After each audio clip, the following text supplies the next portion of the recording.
الحمد للہ رب العالمین والصلاة والسلام علی سید المرسلین و خاتم النبیین سیدنا و حبیبنا و مولانا محمد وعلی آلہ و صحابہ اجمعین. اما بعد فاعوذ باللہ من الشیطان الرجیم.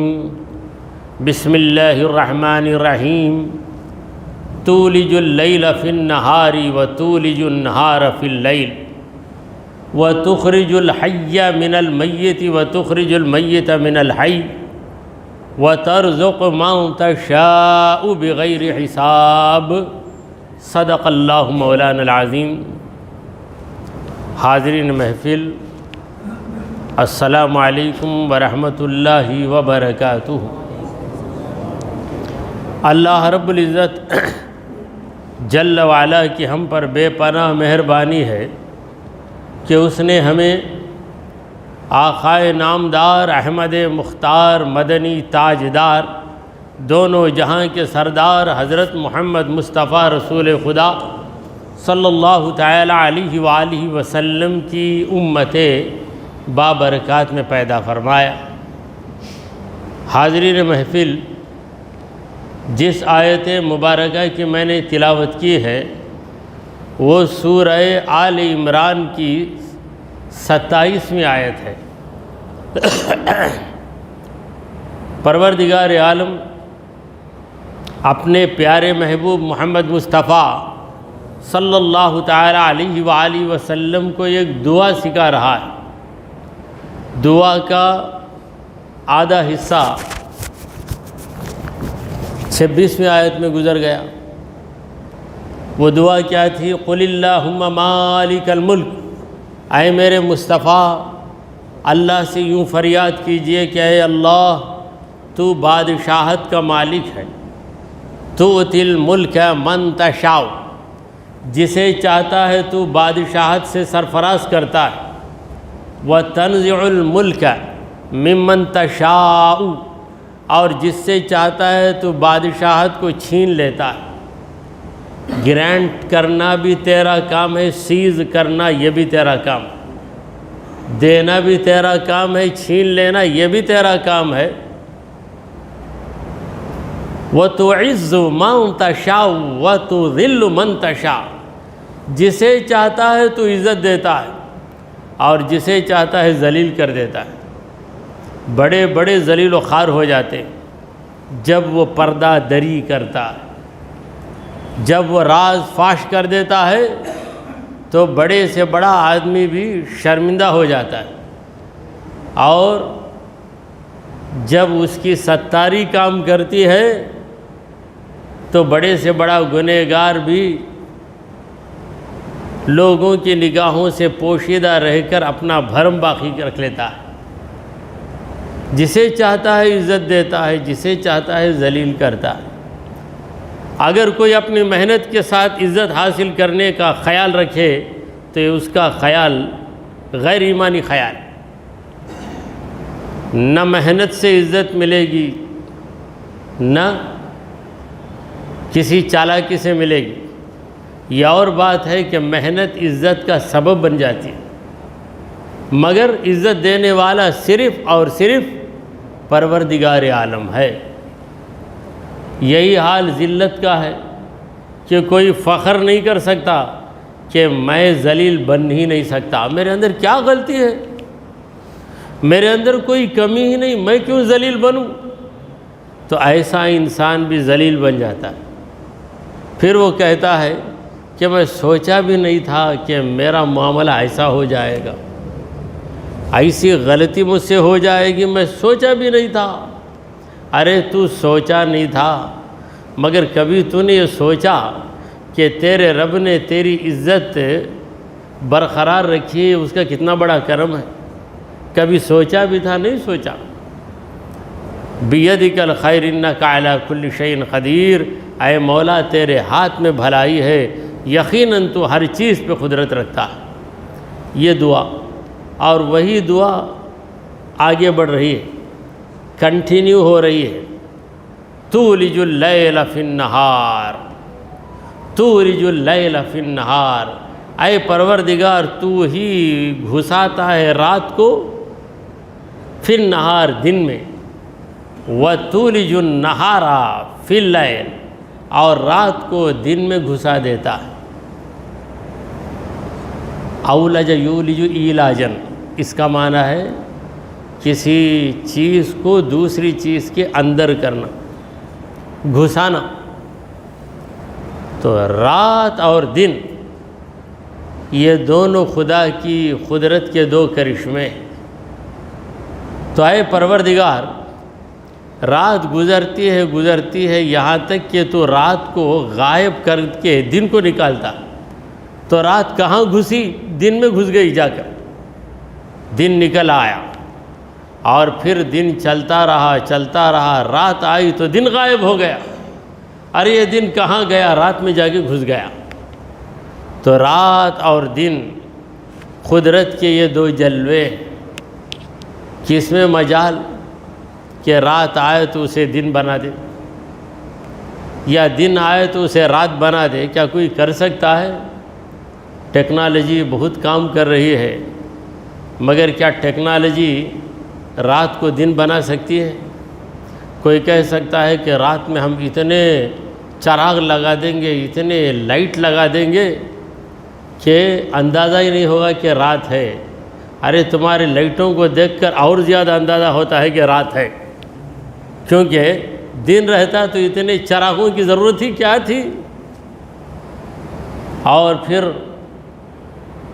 دن کو کوئی رات بالکل اندھیرا کر دیا کمرہ، ادھر سے بھی ادھر سے بھی کھڑکیاں سب، دیکھو رات آ گئی، رات آ گئی۔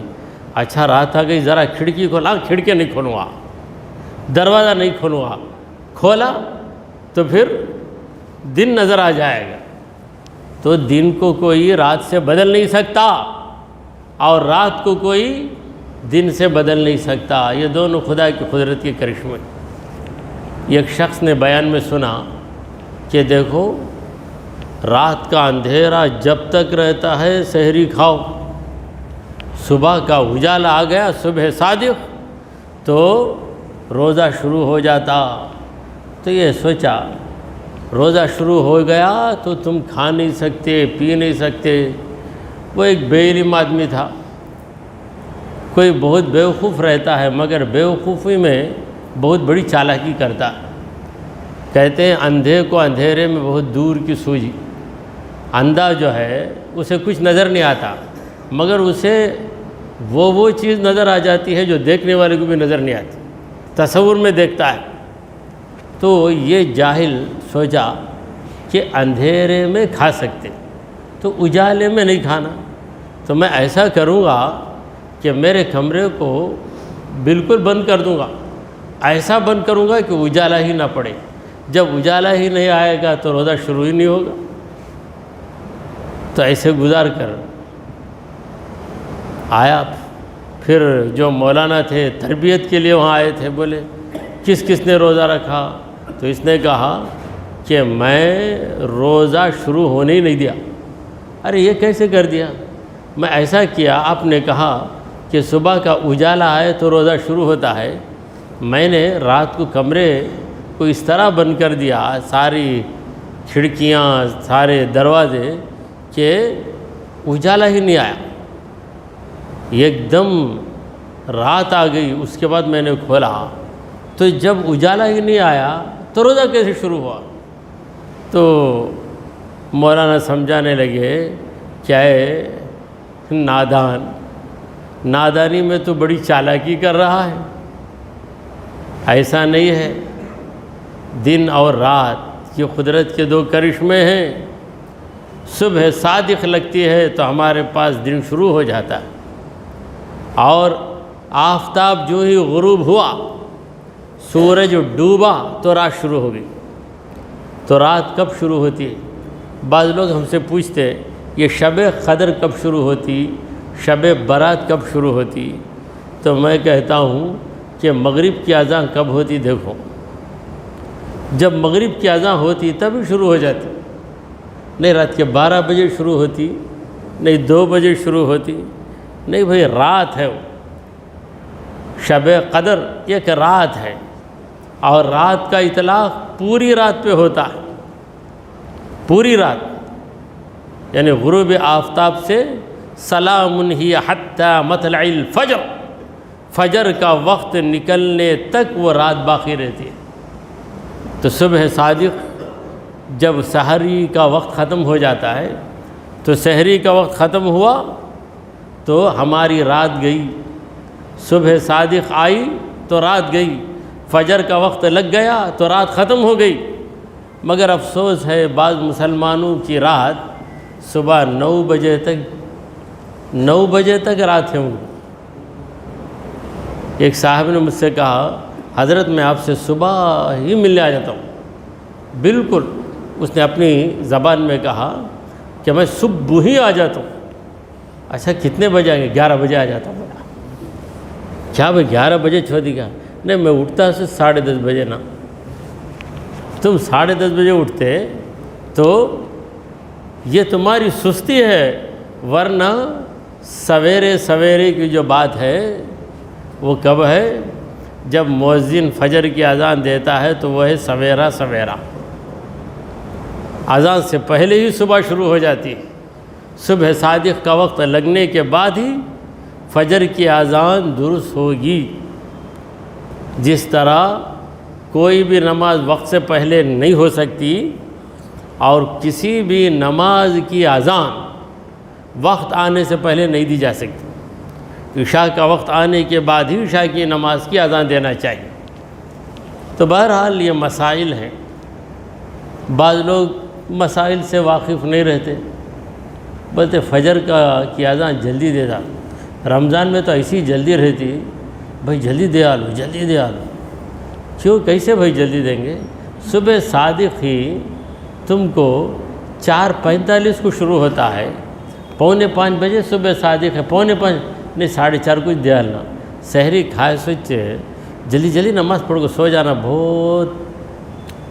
بہت اچھا دکھتا ہو، بہت اچھا دکھتا، لیکن اللہ نے ایک وقت مقرر کر دیا ہے، نماز کے لیے اللہ نے وقت مقرر کر دیا ہے، اسی وقت میں نماز ہوگی، اور اس نماز کی اذان وہ وقت لگنے کے بعد ہی دی جائے گی۔ تو آئیے آیت کریمہ کی طرف، تولج اللیل فی النہار وتولج النہار فی اللیل، اے پروردگار تو ہی رات کو دن میں داخل کرتا ہے اور دن کو رات میں گھسا دیتا ہے۔ وتخرج الحی من المیت، زندے کو مردے سے نکالتا ہے۔ وتخرج المیت من الحی، مردے کو زندے سے نکالتا ہے۔ زندے کو مردے سے نکالا۔ زندہ کیا ہے؟ چوزا، چوزا زندہ ہے، انڈا مردہ ہے، انڈے سے چوزے کو نکال دیا۔ انڈا تو زندہ نہیں ہے نا، انڈے میں زندگی کہاں ہے؟ مگر اسی مردہ انڈے سے زندہ چوزے کو نکالتا ہے، اور یہی چوزا بڑھ کر مرغی بن جاتا ہے، تو زندہ مرغی سے مردہ انڈے کو نکالتا ہے۔ کوئی یہ بحث کرے کہ انڈا پہلے ہے یا مرغی پہلے ہے، کیا جواب دیں گے آپ؟ اللہ نے پہلے انڈے کو پیدا کر دیا، اس کے بعد اس انڈے سے مرغی نکلی، چوزا نکلا، تو اس انڈے کو سینکنے والی مرغی نہیں تھی تو کیسا وہ پک گیا؟ تو اللہ نے پہلے جانور کو پیدا کیا، جانور سے اللہ نے انڈے کو پیدا کیا، اور انڈے سے اس کی اولاد کو اللہ تعالیٰ نے نکالا۔ تو پہلے مرغی یہ ہے، جوڑے اللہ نے پیدا کر دیے، مرغا مرغی دونوں پیدا ہو گئے، اس کے بعد ان کے بچے پیدا ہوئے۔ یہی حال تمام جانوروں کا ہے۔ وَمِن كُلِّ شَيْءٍ خَلَقْنَا زَوْجَيْنِ، ہر چیز سے ہم نے جوڑے پیدا کیے، دو کو پیدا کیا، نر اور مادہ کو پیدا کیا، میل فیمیل کو پیدا کیا۔ نر اور مادہ کی اختلاط سے ان کے ہم جنس کو پیدا کیا۔ تو انسانوں میں مرد ہیں، عورتیں ہیں، جانوروں میں بھی نر ہے، مادہ ہے۔ تو اللہ تعالیٰ نے زندے کو مردے سے پیدا کیا۔ دیکھیے نطفہ جس سے انسان پیدا ہوتا ہے، انسان کی پیدائش کس چیز سے ہوتی؟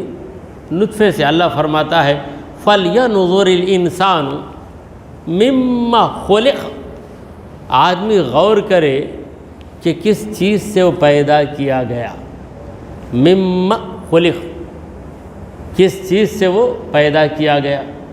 خُلِقَ مِن مَاءٍ دَافِقٍ، پیدا کیا گیا کچھ پانی سے، اور وہ پانی کیسا ہے؟ دافق، اچھلتا ہے، یخرج، نکلتا ہے، من بین الصلب والترائب، صلب و ترائب سے نکلتا ہے۔ صلب مرد کی ہڈی، پیٹھ کی ہڈی، اور ترائب عورت کے سینے کی ہڈیاں۔ تو ان دونوں سے جو منی کے خطرے نکلتے ہیں، اس اختلاط سے انسان پیدا ہوتا ہے۔ تو نطفہ مردہ، مردے نطفے سے زندہ انسان کو پیدا کیا، اور زندہ انسان سے مردہ نطفے کو پیدا کیا۔ مگر سب سے پہلے اللہ نے نطفہ پیدا کیا، انسان پیدا کیا، تو ہم یہی جواب دیں گے کہ انسان کو پیدا کر دیا۔ آدم علیہ السلام کسی کے نطفے سے پیدا نہیں ہوئے، اللہ نے مٹی سے ان کے جسم کو پیدا کیا اور اس میں روح کو پھونکا، تو آدم علیہ السلام زندہ ہو گئے۔ تو عرض کرو، یعنی اے مصطفیٰ اللہ کی بارگاہ میں یوں عرض کرو، وَتُخْرِجُ الْحَيَّ مِنَ الْمَيِّتِ وَتُخْرِجُ الْمَيِّتَ مِنَ الْحَيِّ، اے پروردگار زندے کو تو مردے سے نکالتا ہے، مردے کو تو زندے سے نکالتا ہے۔ اس کا ایک مفہوم یہ بھی بتایا گیا کہ زندہ کون ہے؟ زندہ اللہ کا ولی، اور مردہ کون ہے؟ اللہ کا نافرمان۔ تو ولی کے پیٹ میں نافرمان کو نکال دیتا ہے، اور نافرمان کے پیٹ سے اے پروردگار تو ولی کو پیدا کر دیتا ہے۔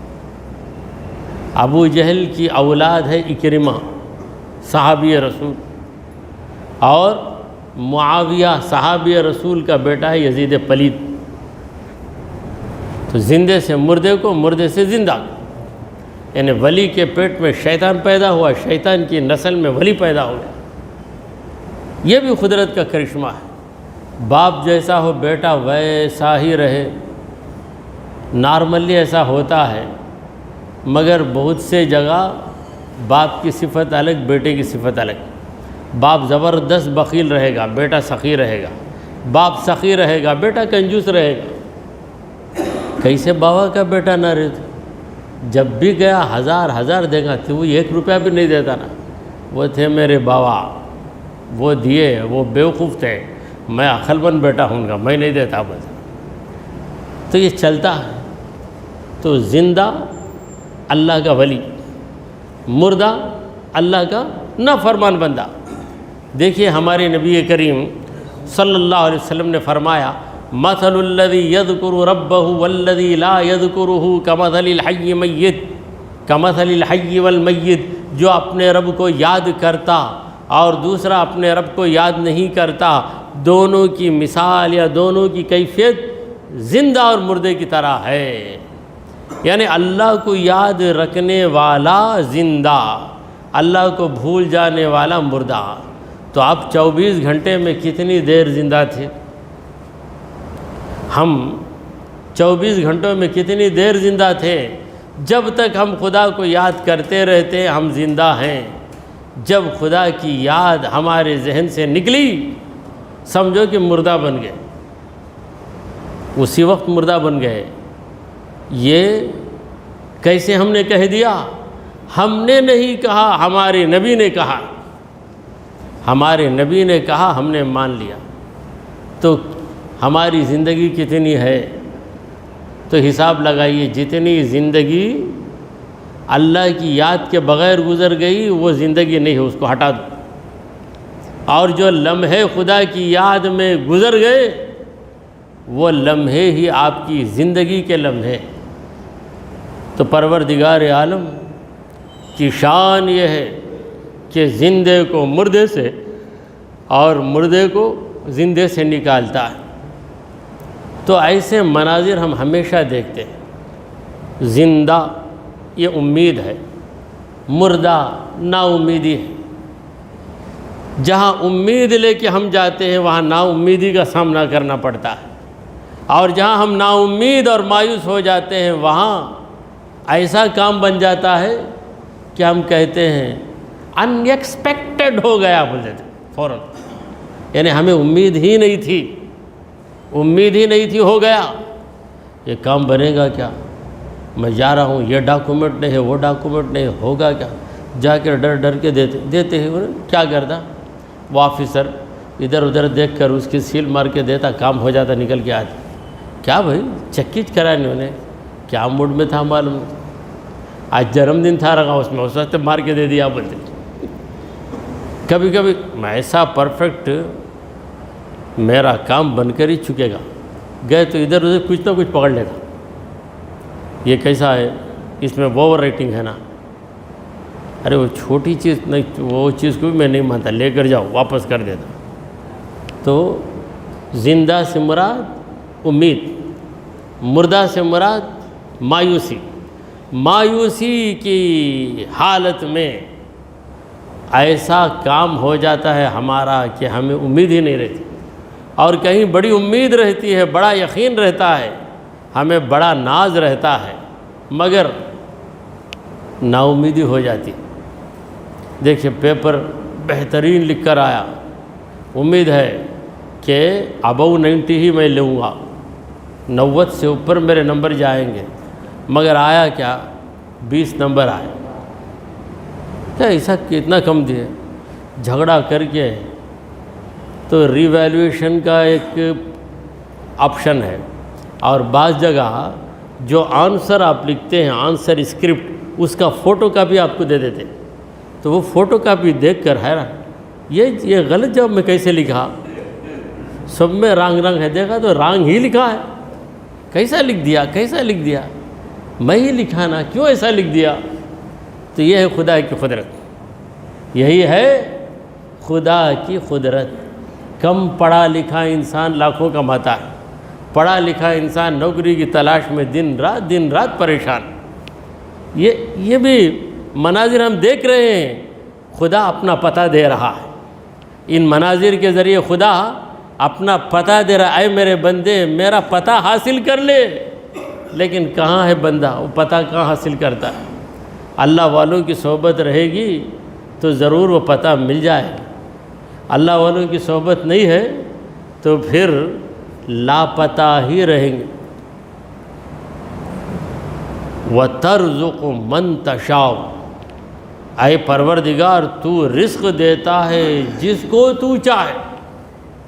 ہمارے رزق ہمارے کنٹرول میں نہیں ہے، اللہ جتنا رزق دینا چاہے گا اتنا مل کر ہی رہے گا، ہمارے رزق کے ہم مالک نہیں ہیں۔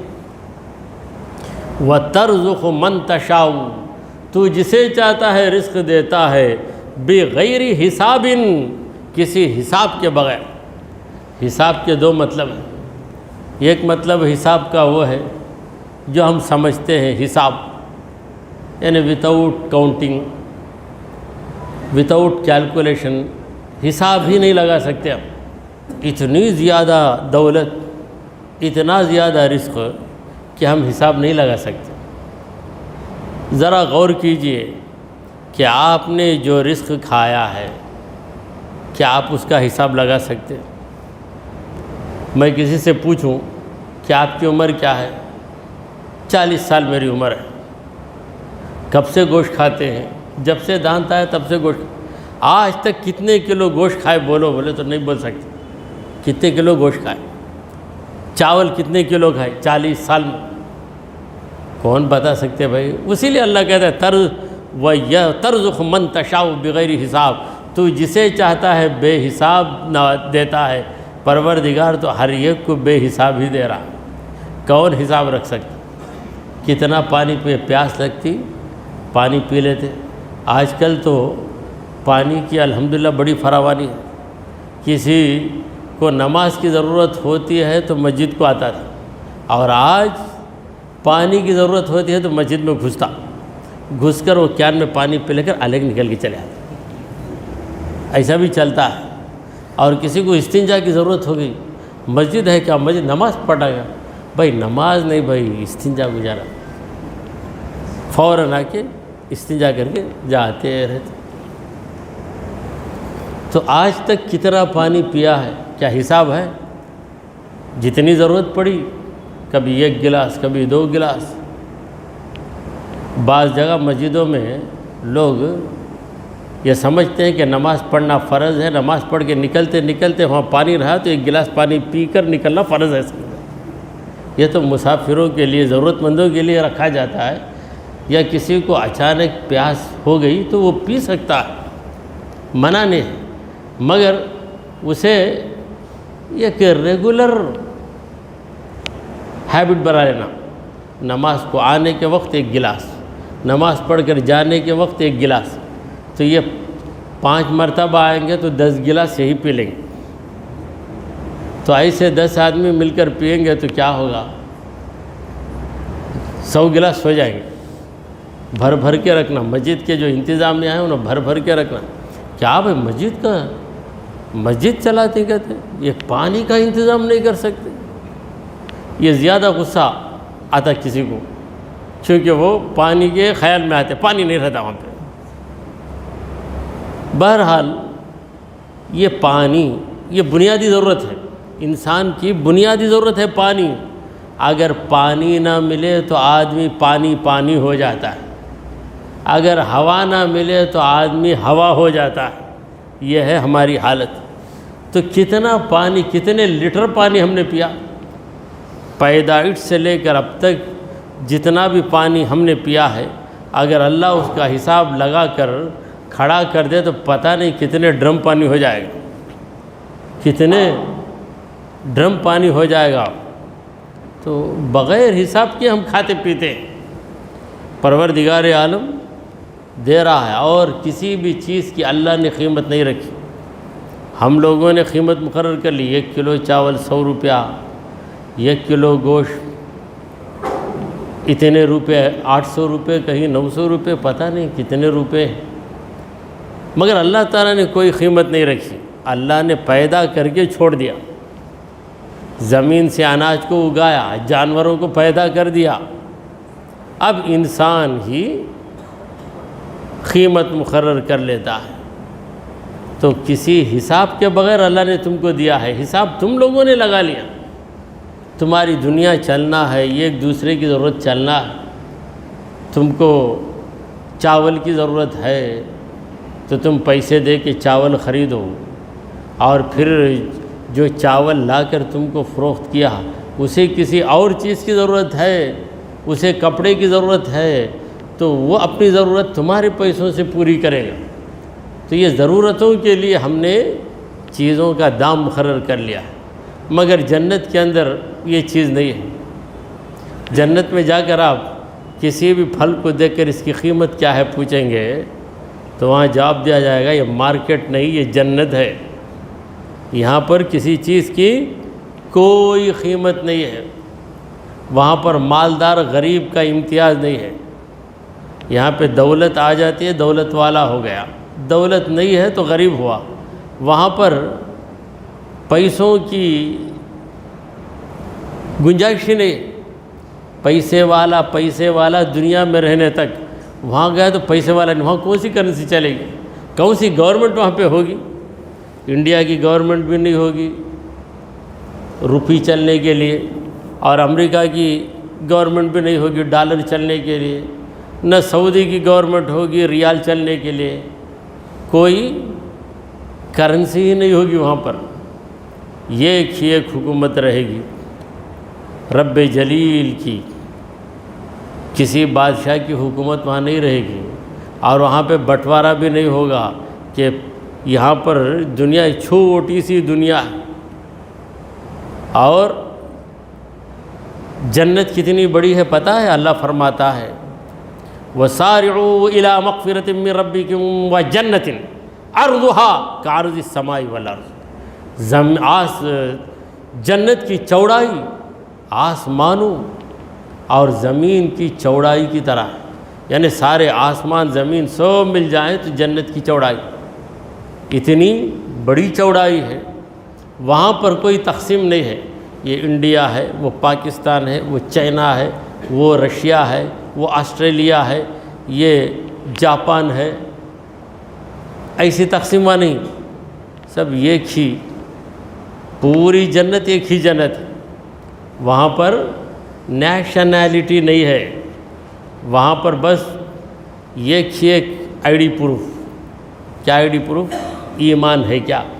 ایمان ہے تو جنت میں آ جاؤ، اگر ایمان نہیں تو جنت کے باہر جاؤ۔ تو اس دعا میں اللہ تبارک و تعالیٰ نے اپنے پیارے محبوب صلی اللہ علیہ وسلم کو یہ چیز تعلیم دی ہے کہ اے محبوب اس طرح اللہ سے عرض کرو وَتَرْزُقُ مَن تَشَاءُ بِغَيْرِ حساب، اے پروردگار تو